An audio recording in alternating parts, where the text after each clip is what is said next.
There it is. Looks like a misspelled neutral.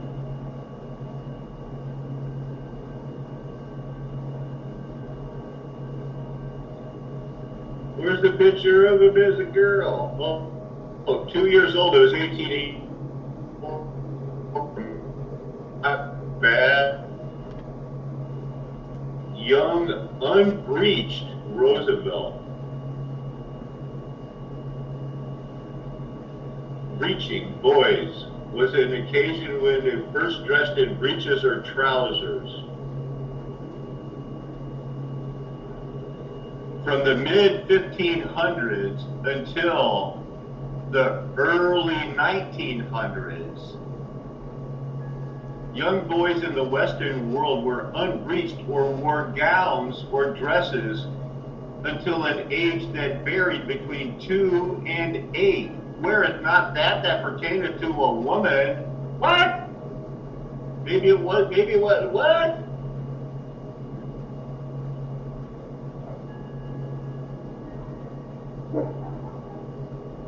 How are we now? Maybe a little bit of those, the first ladies of the first presidents make a little more sense to me now. I don't think they ever became unbreached.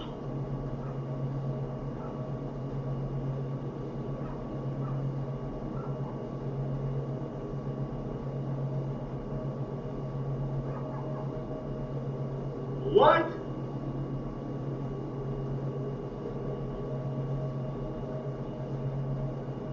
And then it monitors you and I think your sleep patterns and all that.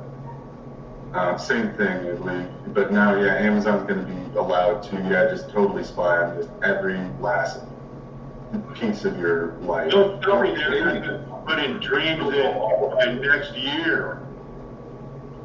They are. The Federal Communications Commission on Friday gave Amazon Incorporated the go-ahead to utilize a radar sensor technology to detect motion in 3 dimensions and enable contactless sleep tracing functionalities at will. Radar sleep sensors. And of course we know we don't want to talk about 5G. I'm going to just talk to you about 1G. It's bad enough. It's got that radiation from the microwave booming into your baby's heads. Once that this guy, does this guy look like the mastermind at the United States, man? If they didn't have him, boy, he weighed, 5'8", 126 pounds. But he has those 1% eyes, just like me. They love those kind of eyes, don't they? They must think that everything's so cool. Like your whole world's great if you got green and blue eyes. It's baloney, man. So who was this guy? Reinhard Gehlen. From the largest and most sophisticated militaries in the world to small teams operating behind enemy lines, contingencies are put in place in the event a plan falls short. When Nazi Germany fell, some of the most notorious war criminals faced justice at the infamously ridiculous Nuremberg trials, where they were tried and convicted of crimes against humanity. A few news cameras and reporters covered the trial of the century, but noticed that other high-ranking Nazi officials were absent, either assumed dead or having mysteriously disappeared. Questions arose as to where these leaders could have gone, and some shady back-end deals were committed by several agencies and conspirators, must have been a conspiracy then, despite the knowledge of wartime atrocities. NASA recruited Nazi engineers and researchers in secret to help with the space program. The CIA, supported by the Gehlen Organization, a post-World War II intelligence network developed by Nazi General Reinhard Gehlen. Remember the 126-pound wet German Nazi ideal boy? And comprised of more than 100 former Nazi SS and Gestapo officers in West Germany, which was largely infiltrated by Soviet double agents, of course, the United States Army's counterintelligence force secured the refuge in Bolivia for Klaus Barbie, called the Butcher of Lyon, in France, in exchange for his work as an informant against communist activities. Who were the United States allies 1 week before? Remember who helped World War II? It was basically the Soviet Union taking care of Japan in Manchuria, while the United States fake atom bombed them. It happened at the same time. The Soviet Union finished off, forced the Japanese one army, their first and largest, biggest army, to surrender, and that's why the war ended. And they did it. It started when we fake bombed Nagasaki, and it ended when we fake bombed Hiroshima. A week later, we announced we have miracle weapons, and you better not mess with the USA. What does, Mr. He's 5'8", weighs 126 pounds. Big star in the Nazi Aryan world. Was a German lieutenant general and an intelligence officer, was chief of the Wehrmacht Foreign Army's East Military Intelligence Service on the Eastern Front during World War II, spy master of the CIA-affiliated anti-communist Galen organization, which lasted for 10 years. Why would it end at 56? Because we're coming up with NAFTA now.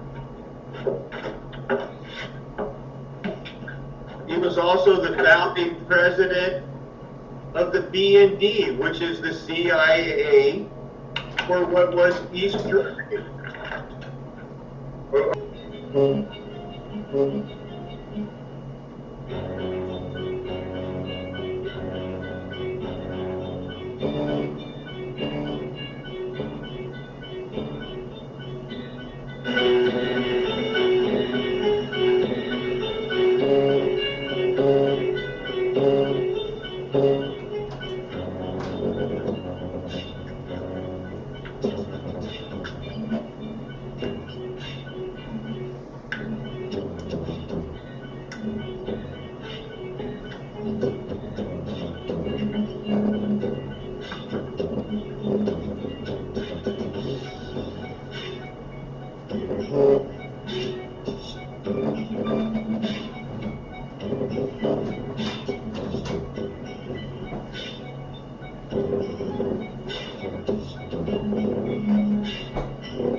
And we're going to be looking at, resets hard as a real thing, not as just like a, oh, maybe. So what I was showing, and thank you, that this bell, it was definitely repurposed, in my opinion. That I can see, it looks like, they rubbed off words. This doesn't look like a crack to me.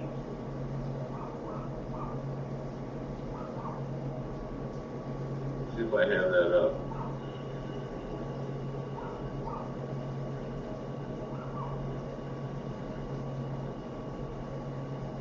See how the 1,000 years and the 753, or is that, yeah, I think it's 753, it might be 757, I don't know.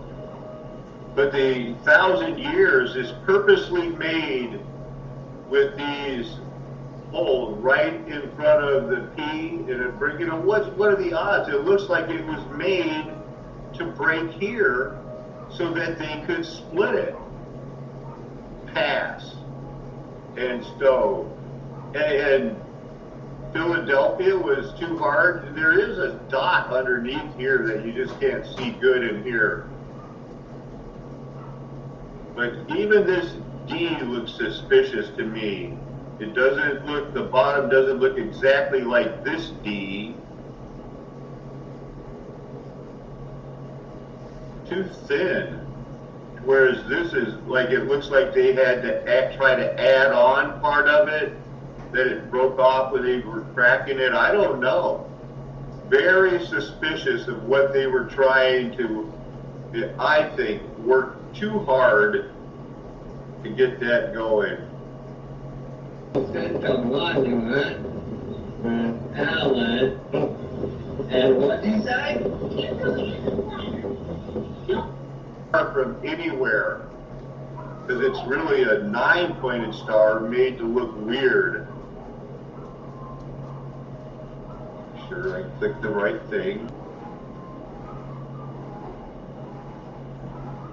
Well, look at there. They were doing it better back then too. Thomas Jefferson's. Uh-huh.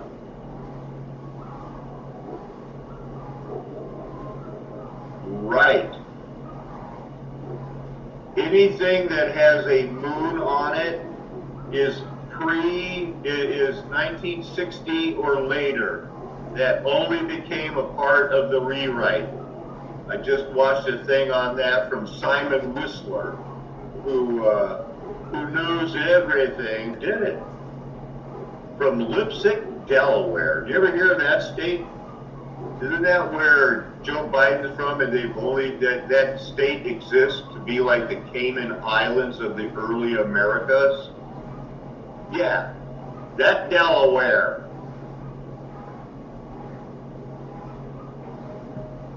What in the world? Oh, you got to be a brigadier general. Did you know their star had those other things on it? Sound waves, baby. There's a young William Jackson Palmer, founder of Colorado Springs, just out of some school, it looks like. Well, he did this railroad, the Kansas Pacific Line, shown on an 1869 map. The thickened portion along the line indicates the extent of the land grants available to settlers at the time of the map. The line extended only as far as western Kansas, and that's the border of Colorado. The extension to the Colorado Territory, section in red, was completed the following year. I've had to drive around this statue so many times, it is in the middle of the street. It is absolutely in the middle of the road. It's not on a corner. It's in the middle. That is the high school. Named Palmer. There's Queen Palmer. Mary Lincoln Mellon, another bought, like Winston Churchill's mother. She was somebody who bought a royal title, so her offspring would be in the nobility of Great Britain. She's one of those gals. She was selling it, baby. Eugenics, anybody? You and I know John Singer Sargent from the polka dot paintings of in the park. Oh no, that's Sargent. Oh, this Sargent, maybe, yeah, he does have another famous one. He's like a Whistler's mother or something. Anyway, there's the Glen Eyre Eagle's Nest. Yeah, believe that? Died in 1909. For doing nothing. He kept applying until they finally gave it to him. Make sure I'm still sharing. I'm still.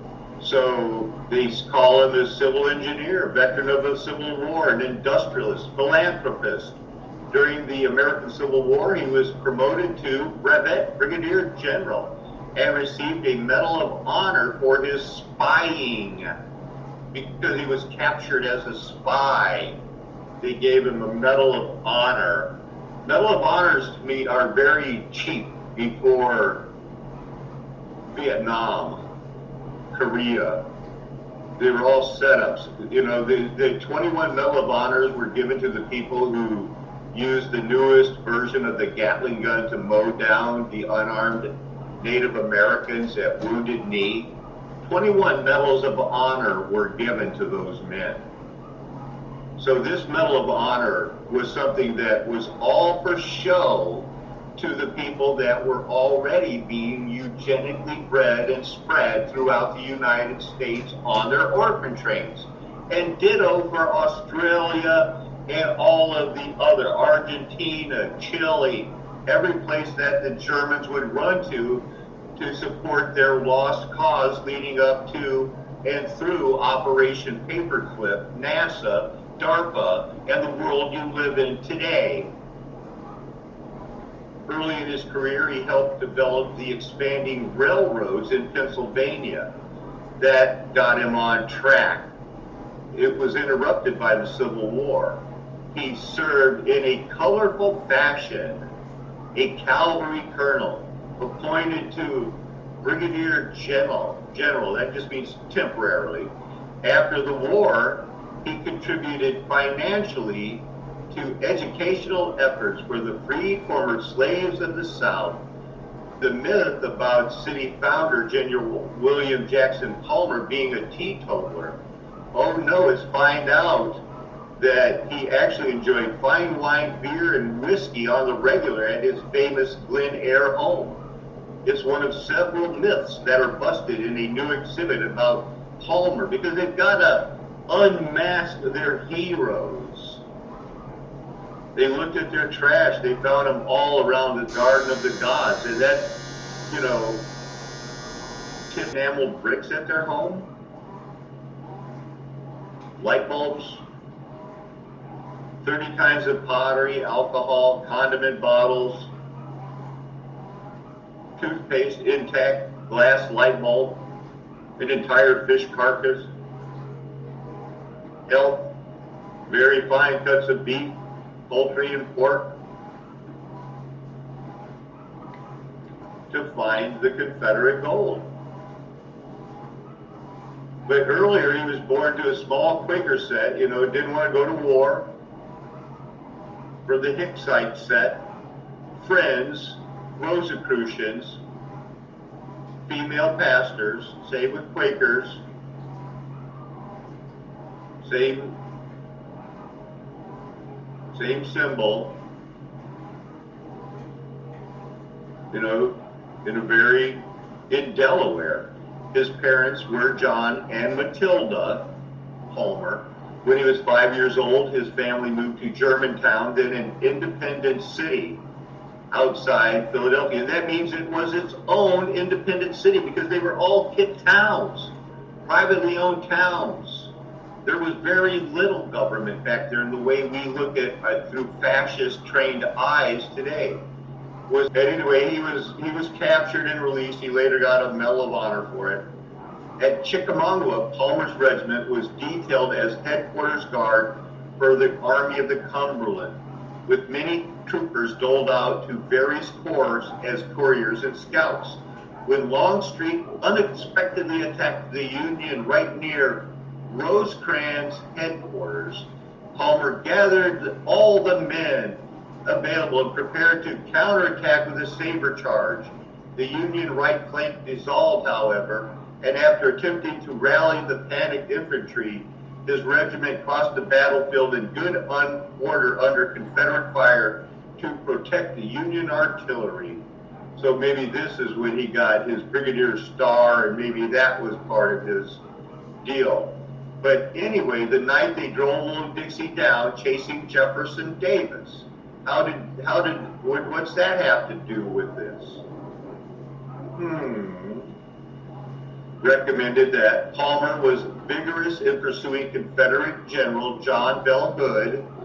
We better look him up possibly for later, after the Battle of Nashville. On March 9th, 1865, Abraham Lincoln nominated Palmer for appointment to brevet grade of Brigadier General of Volunteers at the age of only 28 years old. You know, and Custer was famous. He must have been how old? 22? So anyway, he was promoted. A month later, assumed command. Palmer was in the vanguard of Union General George Stoneman's raid into Virginia and North Carolina in the last 2 months of the Civil War at Martinsville, Virginia. On April 8, 1865, Palmer's cavalry defeated a Confederate force of cavalry commanded by Colonel James Wheeler, the cousin of Confederate cavalry commander Fighting Joe Wheeler. If Palmer had pushed on only 20 miles north, he might very well have captured Jefferson Davis, who up to then had not left the capital of the Confederacy. Davis subsequently left the next day upon receiving word of Lee's surrender. This was a little-known campaign immortalized in the band's epic, The Night They Drove Old Dixie Down. Palmer commanded the cavalry pursuit of Jefferson Davis. Following the surrender, Davis was followed through North Carolina, South Carolina, and Georgia, driven to the hands of General James H. Wilson. During the pursuit, Palmer's former command overtook and captured wagons carrying millions of dollars of specie, bonds, securities, notes, and other Confederate assets near Covington, Georgia, that had been kept in the Bank of Macon. That was when? In March 10, he started that raid, did all of these other things, and then he left the Army on June 21st that same year. I don't think he gave back all the money. And it wasn't until 1994, when he was settling into his new digs, that he was awarded his Medal of Honor for leading some action at Red Hill, Alabama.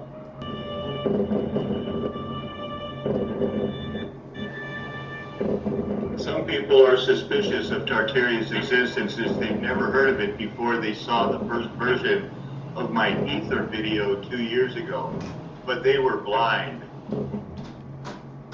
These people fail to realize that Tartaria is just a word to designate the highly advanced civilization that existed before the current mediocre one, and whose presence is blatantly visible in all of the whole world's infrastructure.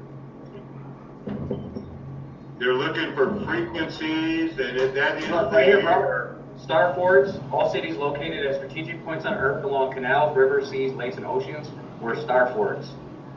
Yeah, this is a very good, it looks like a very good. Marcia Ramhollow. Wanted to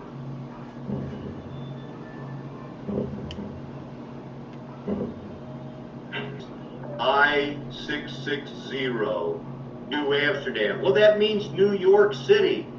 And if this was a star fort and everything else, why wouldn't it be? Its foundations went down to the ocean and nothing could, you know, it was right there. I mean, who knows? The protective wall against the British is on the right. Energy generated through dome towers and obelisks, possibly. Distributed by red and white stripe power stations. Well, what a school is, that's what Christian Liberty looks like without all of the embellishments. Yeah, it says that's an old Tartaria power station in the UK. Water and vibrations. A civilization powered by water.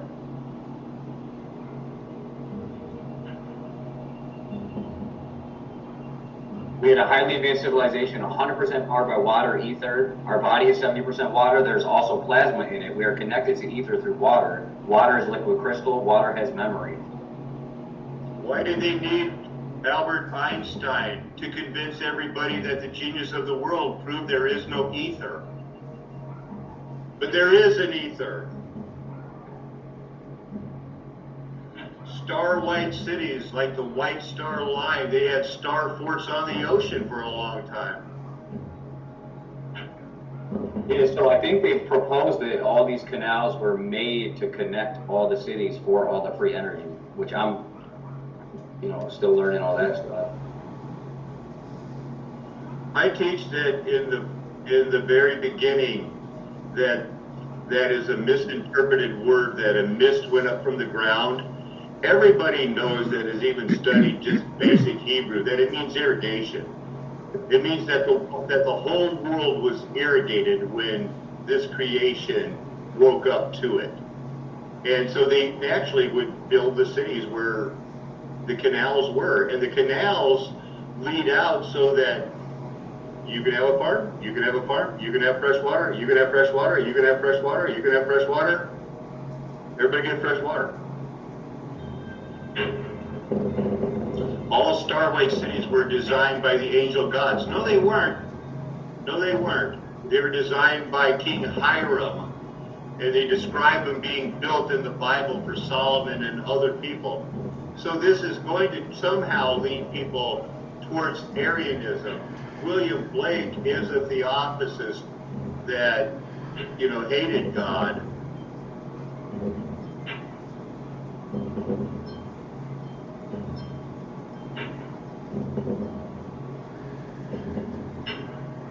A little bit away from that, in St. Petersburg was their version of what they call Plague Island. It was just a star fort that they decided to do in between or right before World War I to start studying biological weapons. Do you have anything to add? No, I don't. I can't suggest this video because I haven't seen the whole thing. It just looked pretty interesting. But well, it's so visual, it's cool to watch and stuff and look at. I mean, because people want to say because I can frame a house, I could build that and put all the tunnels underneath it too.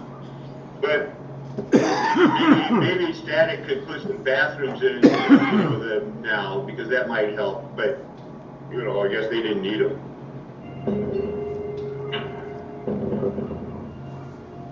White was the color of their cities and their flag, a symbol of water and purity, using ether water as a fuel. Well, I'd like to learn now.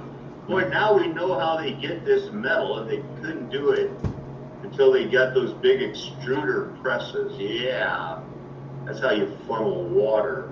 Steam turbines were not invented in 1884 by a ghost named Charles Parsons. They were already producing thermal energy for at least 600 years, but just not with a brushed aluminum turbine.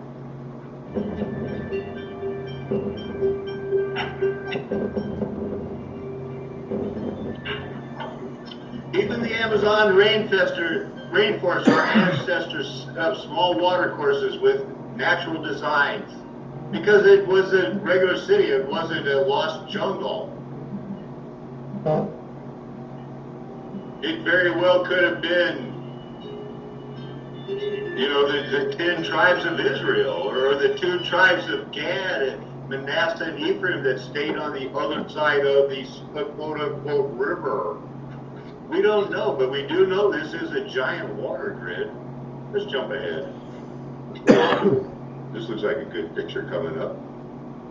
There it is, Hagia Sophia in Istanbul. Tartarian Washington Monument.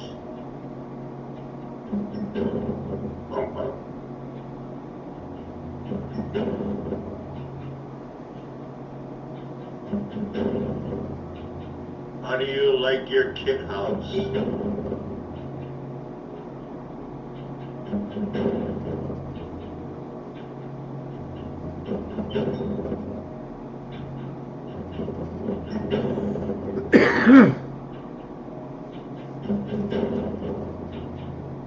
Look at this picture. I backed it up to show you one thing. What's she holding, man? What is that? Is that one of those Capricorn fishes or something like that? It looks like some type of cliff, some sort. And here's some, like a pineapple or an acorn on top of these. You know, that's what Hiram designed. One of the brass 30-foot capitals that they cast in bronze for a, you know, one of the things that Hiram was built in for Solomon. It had 100 of those little acorns engraved on the top. And model them to be. Well, that's enough. Let's see, we got that. There was okay, so this one here, Shigaria. This is another one that a couple of people said, you should check out this one. Okay. It looked pretty good. It's on an island. It's a rock.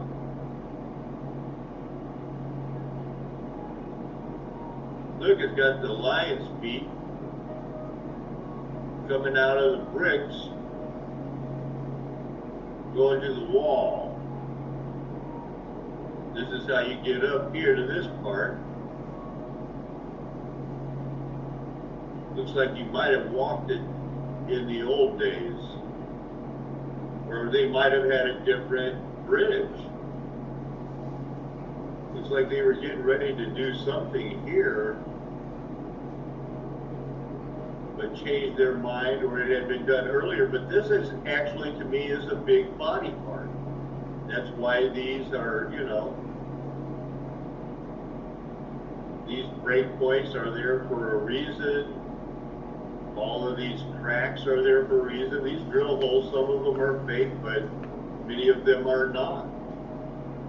But that's, these rocks, they knew it, so they went there to worship them. These could have been your high places. Nice tour, $2. Tourists everywhere. They're not going to leave a penny on the table. Look at it. See how these are still break points? This was a part of a Nephilim. Hard as it is to believe, you don't know how many creations there's been. We only know about the beginning of this one that was made void. What? I don't know if you can order that out of a kit.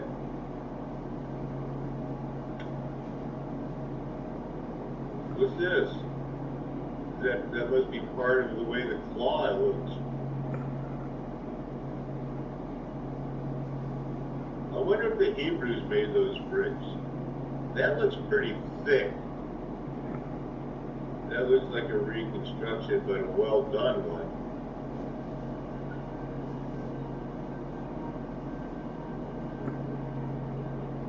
Must have been a lot of pressure on that brick.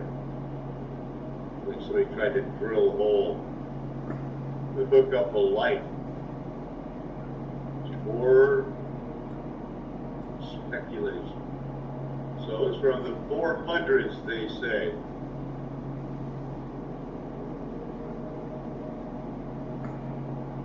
Doing pretty good.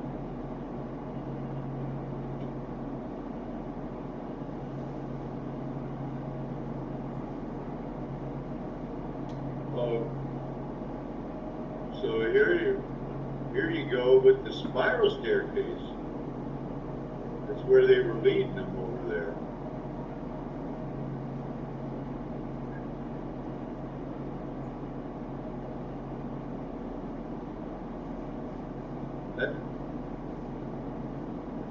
That's getting it done.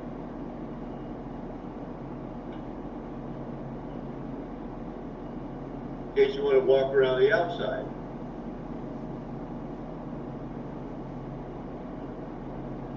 Got something here. They just got it covered up. It's greenhouse with.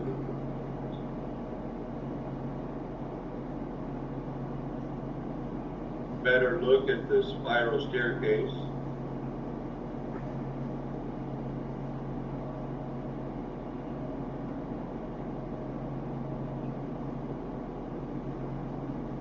This looks like a concrete or a stone, but it looks more poured than it does stuccoed.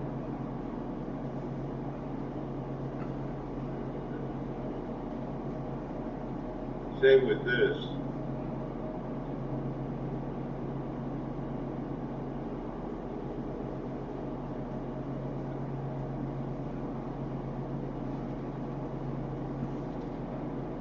There's an old garden complex with pool on top where they used to have a city.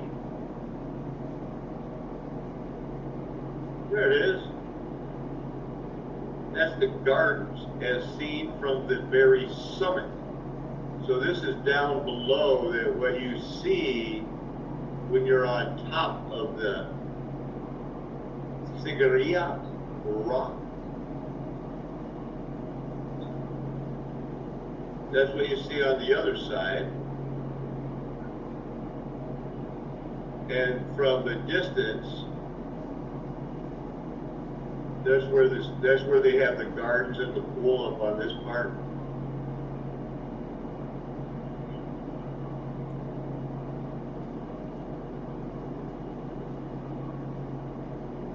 Sleeping Buddha. Reclining Buddha.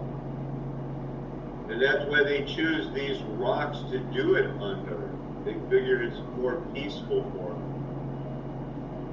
So what else did they see? Caves. Here's cave number 16 of snubbed. This got snubbed. This is not an eighth wonder of the world. But it is a Kalisha temple at Ellora. Ellora. This is cave 6. So this must be one of those things that they carved in out of the mountain. Just went in and hollowed it out 3D style, as opposed to mountains melting on it. Honestly, I don't know. That's a tough one. They could have dug it out right at the beginning. They might have been stuck inside. There's your Hindu swastika. It's a little more curvy with some red dots. There's your other swastika. This is of the Jainism. Man, you want to talk about a strict religion, Jainism. They make you drain their water. They're so pacifist that they don't even want to drink a bug that gets in the water by accident. That's how pro-life they are. Looks like they're a little Dharma chakra centric. But they're flat earthers too, I believe. At least they were. Looks like they were into that swastika and the pineal gland. 1, 2, 3, 4, 5, 6, 7, 8, 9.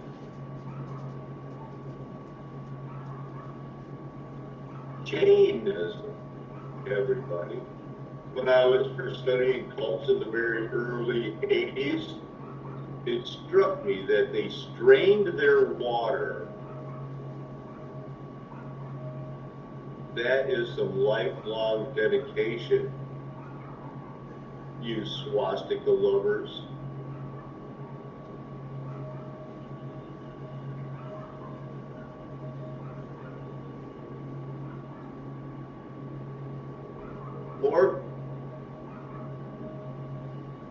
More karma. There's your karma wheel. So here's all your caves. They're all up and down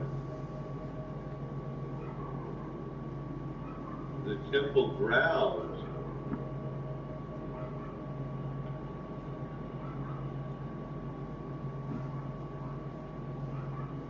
There's Parvati and dancing Shiva. She's carved in it, one of the caves. There she is, still dancing away. So here we go with your cliff dwellings all over the world, a safe place for us to hide again.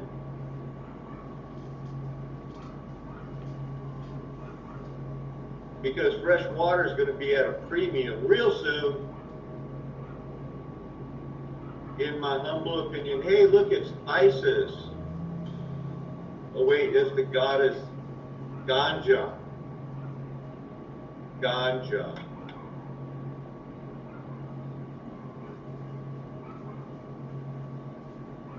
Never heard of her.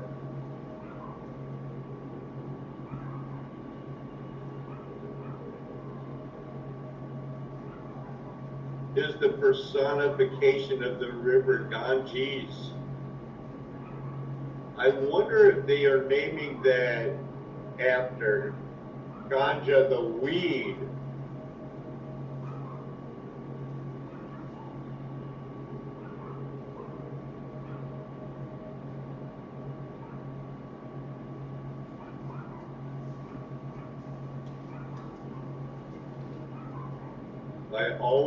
There we go, dancing, dancing. She's a dancing machine. Just right in that. That's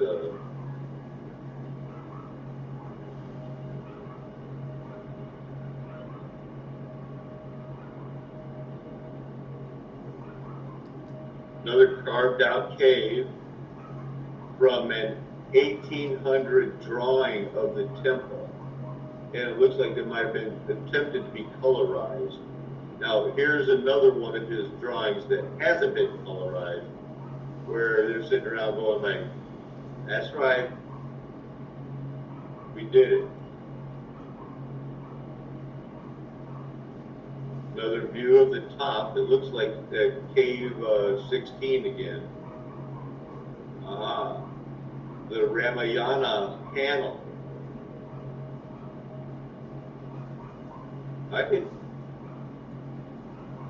We could check on that.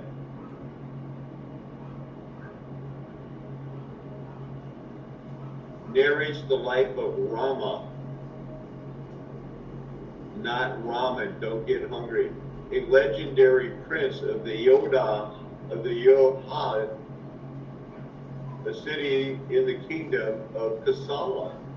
14-year exile. Wow, that's twice as long as Nebuchadnezzar had to live like an animal. Named after the Indians in this country when they migrated to the United States, fleeing at one point. This is a gold carving depiction of the Ayodhya at the Ahamer Jain Temple. What's the first word that comes to your mind? I'm thinking, what to the hay now? Are they racing magic carpets? Because I think they're probably depicting something they've seen, or is this a depiction of the solar entities? I like this picture.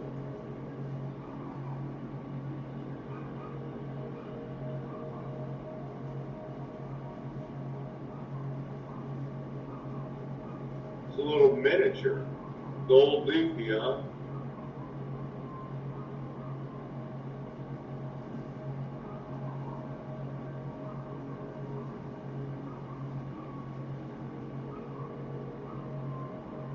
Pretty nice.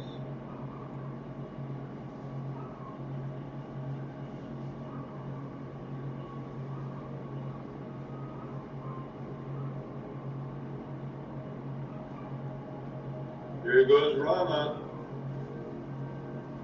Now Rama's fighting. Did he kidnap Sitna or did he rescue in Sitna? I just don't know enough about them. I'm busy. I got other stuff to study. Hey, look, monkey people. Guys, be careful where you point that. A little too busy for me. All right, here's another one that was mentioned. Are we still streaming? We are Stand of the Temple. Wow. Be the big surprise.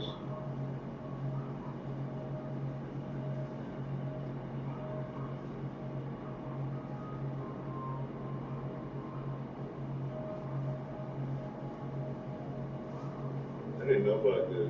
Yeah, I don't think they look that much alike, just have some similarities.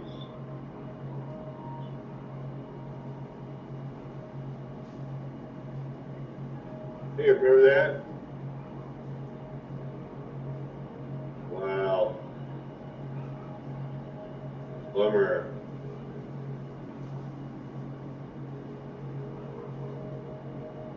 Man, that's a bummer.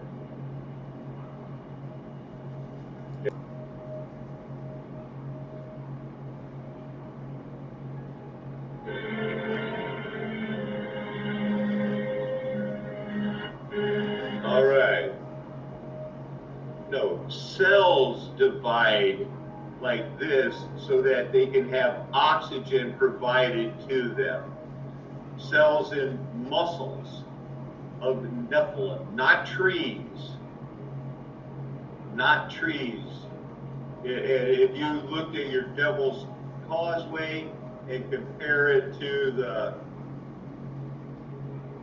the Devil's Tower, you're going to see the big ones are broke like this also. And some of them still have indentations because other things are invested along with them. This is a great picture for you to see how the cells have to have the oxygen. And they always go like, why'd they break the trees so they wouldn't do it? No, because those are break points for cells in Nephilim. You're going to have to do some research besides just saying, oh, it's one or the other. You know, well, one of us has got proof that goes down to the molecular level.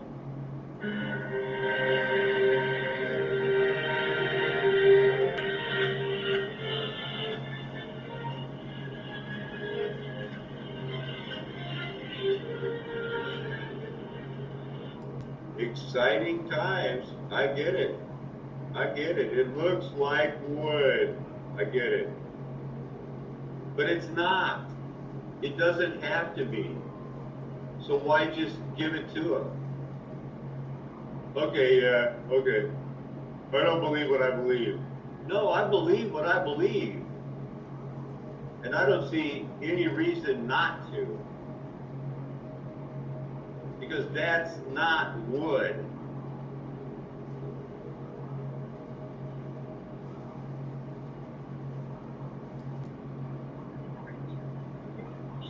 Structural units called osteoids and compact bones. Bustle provides a labeled diagram of the Herbertian system to help you understand its structure and function. Did you know? The Herbertian system gets its name from an English physician named Claude de Nevers, 1657 to 1702, who is known for his seminal research in the analysis of the microscopic structure of bones and joints. He was the first person to describe Sharpie's fibers. The terms osteoblasts, osteocytes, and osteoblasts refer to three types of specialized bone cells. Oh, I see what's going on here. Wireless pulse just arrives here from this gap. There's like a little spark plug here. You might see it smaller. But yeah, you're an electric battery. Hey, you're a battery. And these are the adrenal glands. The curious thing about those is that they have to be in every burnt offering along with salt. Oh yeah, don't you forget to, that's how your electric, this is how your electric heart works, but in a helical motion. Swastika, swastika, swastika, swastika, swastika, swastika.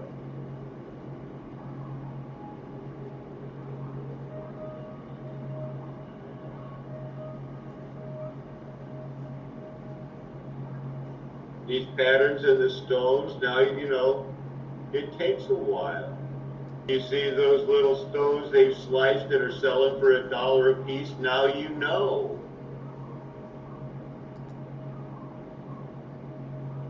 And it is so wonderful that God has blessed me and you with our helical hearts, because that's how it works. And now we know. I know. That's what I want to teach. Oh, I get a feeling of a cover-up. Here you got your geographic south pole and your south magnetic pole. They're way off. They're moving.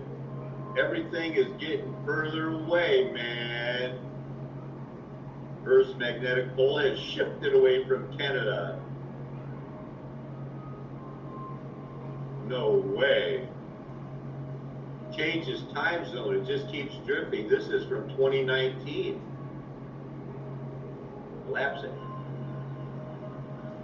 It's still on the move. Oh man. This is where they were getting that the whole Earth is going to flip over, man. I just think there's a judgment coming. All ready to make it through the fire. And why we could see the twisting of the Gordian knot.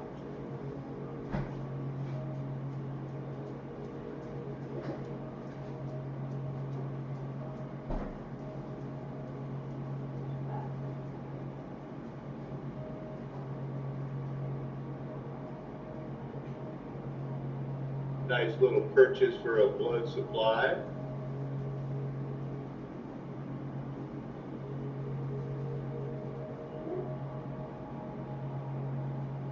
Looks like I was studying skeletal muscles.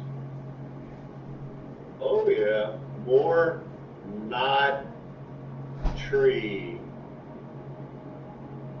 Not a tree. Not petrified wood. Not how it leaves its lines, its years around it. Yes, it's not my first rodeo. Just because the outside could look like bark, where's the tree rings? Ever? But there's a reason for these things.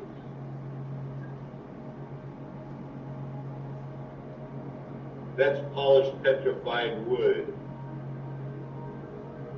not the way tree rings grow. What?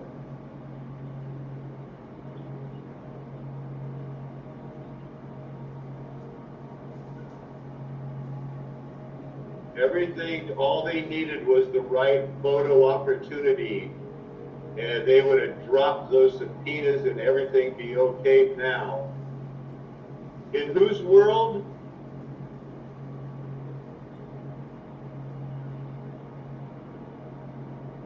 There's marks for everything. Just going over some things I've been studying over the years, trying to get back to the rocks, the stones crying out. Oh, I remember doing a stone on the Roswell stone and showing that at the very peak of the arteries flopping, this is what it would look like. And same with the schist disc.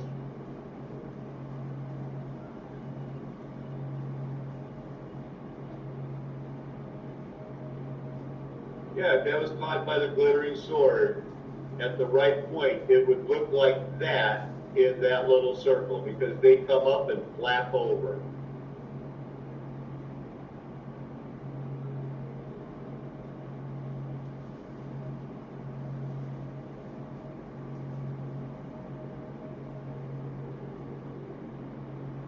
Helix heart much, anybody?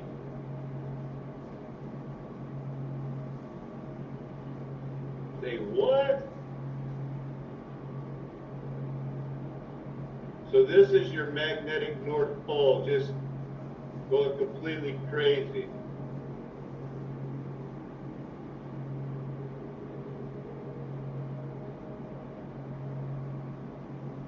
This is what you see in a heart.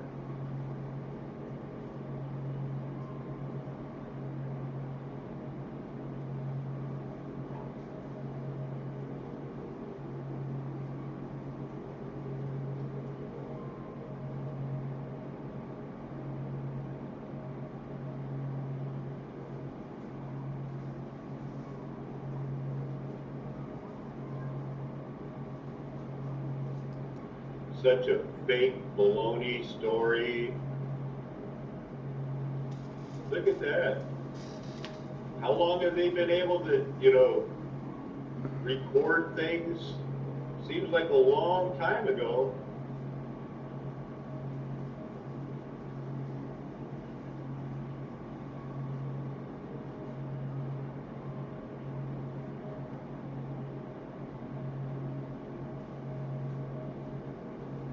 That's Wall Street, 1867 and 1900.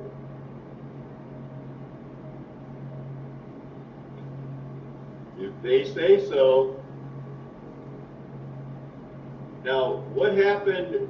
This is the idea when religion got involved with the Salvation Army. They were going to supply all the children restored to parents, night shelters, boys' homes. And how were they going to do it? Well, they were going to, call them to the rock of salvation, and they were going to change the whole city colony. They were going to change the world into this. But as you can see in their pictures, they were going to just do it for England and certain people.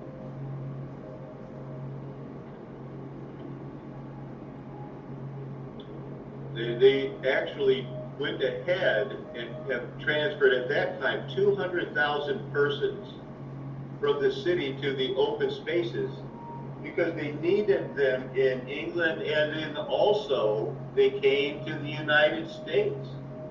Just set up towns along the railroad.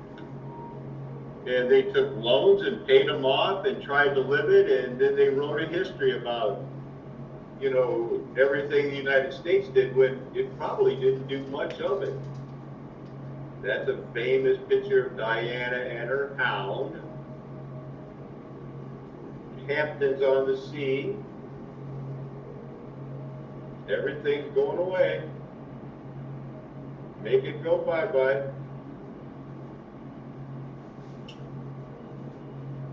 Oh, I know, I'm sure you want to go, what was that?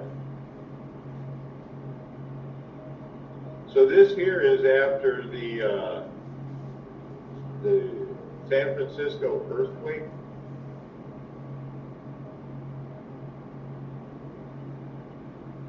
How long ago was this?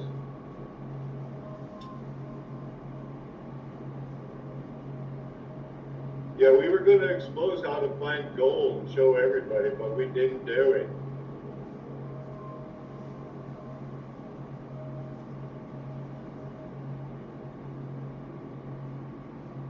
That's the clock you see hanging behind me. The way I see it, it's just a glare when it shows it, but it is a real work of art.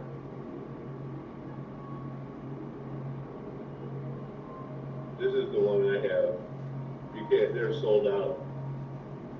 I thank my big brother Randy for that.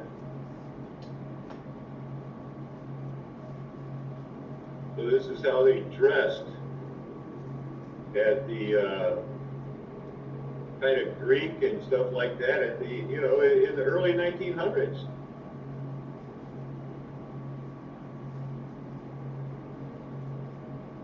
That's a screenshot from, I think, the movie King Solomon's Mine. I just thought Agag.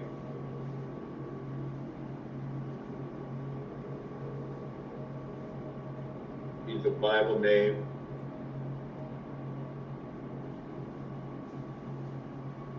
Here's a list of what the Apostle Paul says about Jesus in this passage. This is obviously a reference to the first chapter of Colossians. He is the image of the invisible God. He is the firstborn over all creation. All things were created by him and for him. He is before all things. In him all things hold together. He is the head of the body, the church. He is the beginning and the firstborn from among the dead. God was pleased to have all his fullness dwell in him. Through him, God was pleased to reconcile to himself all things by making peace through his blood shed on the cross. How about that? So here we have something I downloaded, I don't know when, but this is how you're going to get to eternity. So it's a very narrow road, as you can see. These people just wide roaded it straight to hell. Flag with a yellow fringe on 3 sides. According to the U.S. Code, Title 4, Section 1, the United States flag does not have a fringe on it. The difference being, one is a constitutional flag, and the fringed flag is a military flag. The military flag means you are in a military occupation and are governed by the Commander-in-Chief in his executive capacity, not under any constitutional authority. Read the following. Military occupation from Reviews Law Dictionary. Quote, this at most gives the invader certain partial and limited rights of sovereignty. Military occupation. Until conquest, the sovereign rights of the original owner remain intact. Conquest gives the conqueror full rights of sovereignty and retroactively legalizes all acts done by him during military occupation. Its only essential is actual and exclusive possession, which must be effected. A conqueror may exercise governmental authority, but only when in actual possession of the enemy's country. This will be exercised upon principles of international law. See McLeod versus U.S. The occupant administers the government and may, strictly speaking, change the municipal law, but it is considered the duty of the occupant to make as few changes in the ordinary administration of the laws as possible. But he may proclaim martial law if necessary. He may occupy public land and buildings. He cannot alienate them so as to pass a good title, but a subsequent conquest would probably complete the title. Private lands and houses are usually exempt.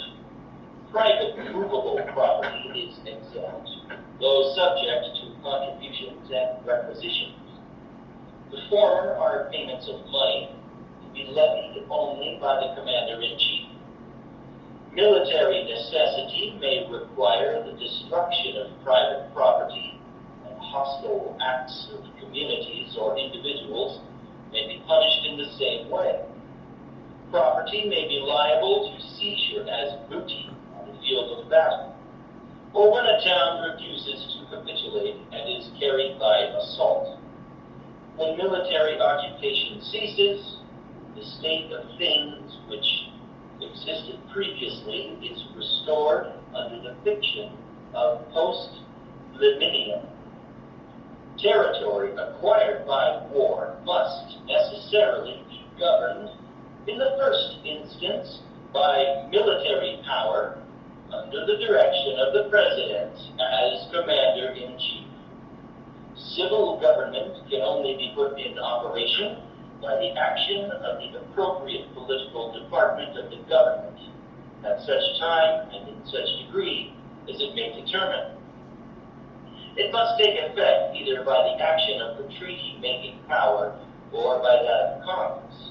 So long as Congress has not incorporated the territory into the United States, neither military occupation nor cession by treaty makes it domestic territory in the sense of the revenue laws. Congress may establish a temporary government which is not subject to all the restrictions of the Constitution. See Downs versus Bidwell.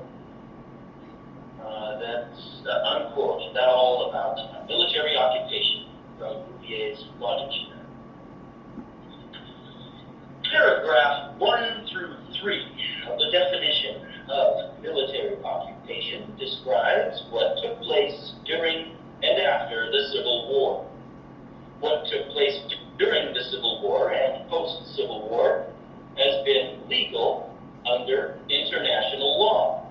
You should notice in paragraph 3 that at the end of the Civil War, title to the land was not complete, but the subsequent conquest completed the title. What was the next conquest? That would be 1933, when the American people were alienated by our being declared enemies of the conqueror, and by their declaring war against all Americans. Read the following quotes and also see footnote 8. The following are excerpts from the Senate report, 93rd Congress, November 19, 1973, Special Committee on the Termination of the National Emergency, United States Senate. Since March 9, 1933, the United States has been in a state of declared national emergency. Under the power assigned military force martial law, seize and control all transportation and particular ways, control the lives of all American citizens. A majority of the people of the United States have lived all their lives under emergency rule. For 40 years, freedoms and governmental procedures guaranteed by the Constitution have, in varying degrees, been abridged by laws brought into force by states of national emergency from at least the Civil War, in important ways shaped the present phenomenon of a permanent state of national emergency. Title 12, in Section 95B, you'll find the following codification of the emergency war powers. The actions, regulations, rules, licenses, orders, and proclamations heretofore or hereafter taken, promulgated, made, or issued by the President of the United States or the Secretary of the Treasury since March 4th, 1933, pursuant to the authority conferred by subsection B of Section 5 of the Act of October 6, 1917, as amended in 12 U.S.C.S. 95A, are hereby approved and confirmed March 9, 1933, C1, Title 1, 148, Statute 1. It is clear that the bankrupt de facto government of the United States, which is operating under the War Powers Act and executive orders, not the Constitution for the United States, has in effect issued under its Admiralty law letters of marque or piracy to its private agencies, the IRS, ATF, FBI, and DEA, with further enforcement by its officers in the courts, local police, and sheriffs. They've waged war against the American people and have classed Americans as enemy aliens. The following definition is from Bouvier's Law Dictionary, 1934, of letters marquis. It says, quote, a commission granted by the government to a private individual to take the property of a foreign state or of the citizens or subjects of such state as a reparation for an injury committed by such state, its citizens or subjects. The prizes so captured are divided between the owners of the privateer, the captain, and the crew. When you look it up in these palaces, you look up palaces, there's a lot of palaces in the Bible. Hebrew number 759 Strong's Concordance. Halloween, it means a citadel. A citadel. Castle one time, palaces 31 times. And it has to be a citadel type in. The words donated together are, it's height, it's elevated, it's like the church in the middle. Because when you study down, the other words that are synonymous with palaces, the Hebrew spelling word 1002, 1003, 2038, 2036, they're all going to be the same thing. It's a large. Was it the guy on it has a tower, high tower, and because of its height, it's a citadel church. It's also used in Psalms 194 that call. It's called from the 3201 in Psalms. And it has to be a large capacity palace. Palace translated 10 times, temple 7 times. And in Hebrew dictionary, it's on page 68, if you want to look that up. It's a palace temple. So it's one of those big churches that was reconfigured. And I consider the Middle Ages to be the New Testament period. That's what they lived like. Those were the starports were their cities. When they said they built it, from the foundations, from the ocean up to the high towers and roofs and all. We see the remnants of those cities, and it's very tiresome. As next to say, we have no proof that there was a Mudflood or an Armageddon, something where the earth swallowed the waters, thanking God, or the devil was going to, he thought he had the victory. All right? Princes and kings who did what we see carved in the stones on the wall. But Darius and Cyrus. Of the magazine Scientific American. He was a very curious and intelligent man. For example, in 1856, he invented a typewriter that actually created raised text that would help the blind be able to read. It was never produced commercially, but he secured a patent, and it won him praise from his peers. So this is someone who had a lot of ideas and wanted to make the world a better place. Don't we all? He lived in New York City, and day in and day out, he saw a growing problem: traffic congestion in Manhattan. And he figured he could do something about it. So he looked to existing pneumatic technology. Pneumatic meaning using wind or air or operated by air pressure. Don't you kind of get the idea that these are college? This is how they must do part of their grades now. Because the boys did the one, the video. They just find an interesting topic there and try to get a grade. That technology dates back to ancient Greece, but in the 17th century and onwards, it was used in various experiments in various industries. You probably know it best as those bank tubes, like when you go to the bank drive-thru, the stuff that it goes off. That's pneumatic technology. Seeing this technology work in various ways inspired Beach on his quest to solve Manhattan traffic congestion. If pneumatic technology could be used in London, for example, to propel mail throughout the city underground, which was happening at that time, why not use it to propel people? So he got to work coming up with a design, and he put a working version of it on display in 1867 at the at the 14th Street Armory, which no longer exists, but this is what that spot looks like today. This is where Beach's proof of concept was first put on display in 1867. It was a suspended 100-foot wooden tube with a 10-passenger car on wheels that was driven back and forth by a 100-horsepower fan. It was the talk of the town, with some 75,000 people riding it during its exhibition at the fair. Wow, 75,000 people. That's a good proof of concept. City, already skimming cuts off sales of existing above-ground transportation in the city. Tweed did not want to grant Beach permission to build his subway system under the ground.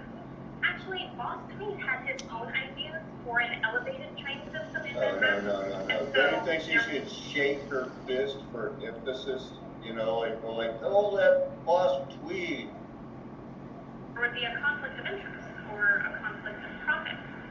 So Beach had to change his approach a little bit. Beach proposed an underground pneumatic mail distribution system, a totally innocuous proposal, and he was granted permission. So it was under the guise of this mail distribution system that Beach and his workers actually began building what they wanted to build, which was a subway system for people. There you go. See, the vibration from the shield loosens the dirt, and then they build the brick around it. That's how they reverse engineered it to figure out, because they did find the shield when it was rediscovered in 1910. And after 1,000 years, the rest of the dead lived again. I know, just playing with you. It was completed in 58 days. It was about 20 feet below street level. It was an 8-foot wide, 300-foot long tunnel that ran from Warren Street east onto Broadway and down to Murray Street.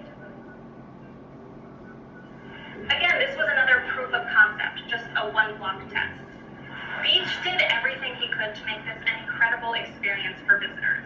The waiting room or station was located in the second basement level of a store called Devlin's, which no longer exists. But there was It's a Devlin's Pharmacy. Hey, wait a minute.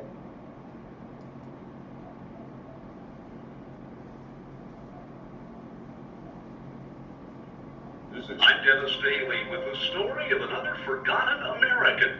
Back in a moment.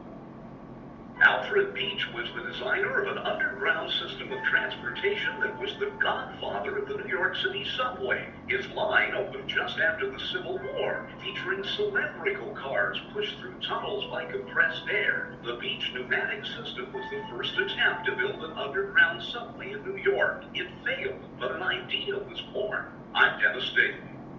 Dennis Daly, getting it done. Right here. Doesn't that look pretty suspicious? Hey, look what we found. Check it out. It's Beach's pneumatic train. And everybody went like, that's the coolest thing ever.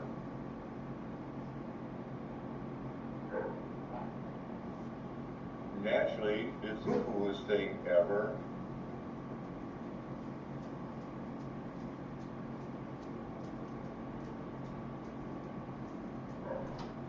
This is a big picture. A lot of brickwork there. So he rediscovered it.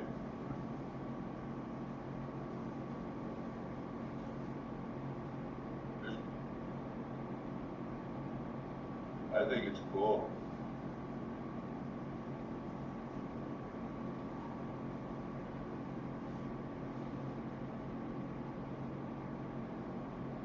Sure, man. Travel by tube. For over a century, pneumatic systems have transported small parcels, cash, and documents quickly and securely over short distances. You may have seen pneumatic tubes in supermarkets that provide change or send money from the till to a central depository. They're doing it in Europe for one reason. It's super cool.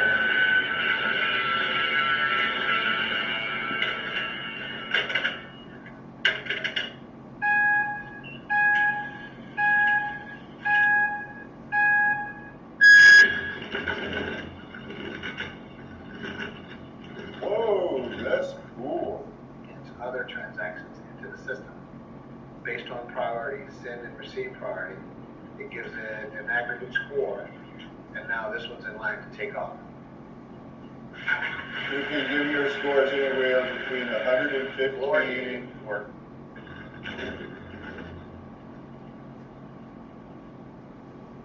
what it's doing right now is transferring, going through a pressure phase back through the transfer unit to these particular transfer units. If I have a failure anywhere here, I can locate that failure and go to that transfer unit or the state. Once again, duct tape can fix almost anything. Get a little photography going on here. That was back in the golden age, but they abandoned it. We can't fix this thing. They're up too much money. So you could go subscribe to the Live Gen, also known as the Murray Hill Reservoir, was an above-ground reservoir at 42nd Street and 5th Avenue. That's where that reservoir was, above-ground reservoir right there. So give your regards to the old reservoir next time you're on 42nd Street. In the New York City borough of Manhattan, covered 4 acres holding 20 million gallons. It supplied the city with drinking water during the 1800s. Its massive 50-foot high granite walls, which presented a vaguely Egyptian-style facade.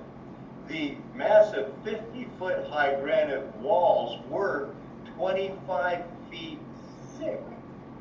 Atop the walls was a public promenade where you could walk around it, and it offered panoramic views. Edgar Allan Poe, get the name of somebody to distract you out there who is a weirdo and a freak, enjoyed walking. Here is the small picture of the massive walls. There's the inside of it, pretty thick, that's looking down on a granite staircase. A remnant of the reservoir can still be seen today at the foundation. There it is. There's the foundation. So the Croton Aqueduct itself was a large and complex water distribution system constructed for New York City between 1837 and 1842. The great aqueducts, which were among the first in the United States, carried water by gravity. They went to the store and got gravity buckets. They carried that water by gravity 41 miles, 66 kilometers from the Croton River to Westchester County to reservoirs in Manhattan. It was built because local water resources had become polluted and inadequate for the growing population of the city. Although the aqueduct was largely superseded by the new Croton Aqueduct, which was built in 1890. The old Croton Aqueduct remained in service until 1955 and the Fu Manchu Mafia takeover. Here's a nice picture of the aqueducts that were interlapping and feeding the Croton Reservoir hundreds of miles away and supplying the water pressure for the island of Manhattan back in the day. So you take the Croton Dam from up here and they ran it all this way down over here They ran out this way, and then onto the island here, across the high bridge. Then they had a receiving reservoir, and then the distributing reservoir. This is island here must be what we call New York City today, Manhattan. Very interesting picture right there. There's one of the Tower 18 on the old Croton Aqueduct. Worked until 1955. Then they had to do a reset of the history. So here's what we got working on the old Croton Aqueduct. John B. Jervis. So they had to go over these mountains and keep it straight and level. And they wanted to get it from the Harlem River. They had to go 33 miles from Westchester. Started over here. Get that siphon going here, siphon pump, I guess. There's your Manhattan Hill. Looks like they had another siphon pump there. So it went down and then came back up on Asylum Hill. Here's your Aqueduct Bridge at 100th, 99th, and 98.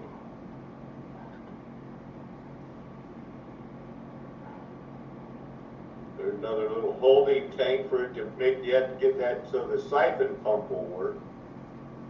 Drop that thing over here to Murray Hill distributing reservoir.